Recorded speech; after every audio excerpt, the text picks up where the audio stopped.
to this tutorial.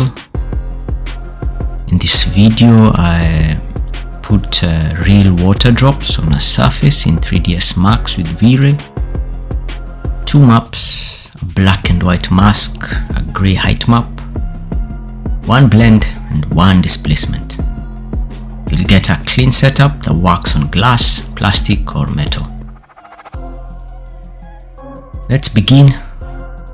Instead of putting everything into one object, I cloned the surface to make a new droplet object. Because the drops aren't part of the object, by separating them you can control thickness and shading better if you need to. After cloning, I add a push modifier with a very small value, 0.001 millimeters. This pushes the droplet object slightly away from the base material. That way the water layer doesn't clip through the object. It also helps the displacement map work more cleanly. Add V-Ray displacement mode to the object. For curved objects I use 3D mapping. Start with the amount as 1 millimeter. For shift, -half the amount, so the displacement is balanced.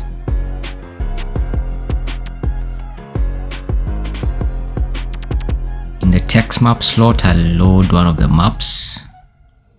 I'll load the grey height map. But for now, let's head to the material editor.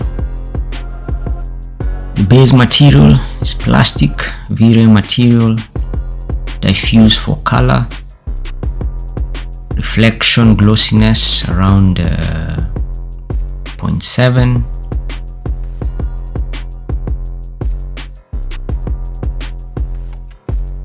For the droplets, water, V-Ray material, diffuse black, reflection white, refraction white, IOR 1.33, reflection and refraction gloss 1. For the mask and a blend 1 slot, the mask goes here and into the blend 1. White shows the water droplets, the black reveals the base material, which is the plastic, and that's how V-Ray knows where droplets appear.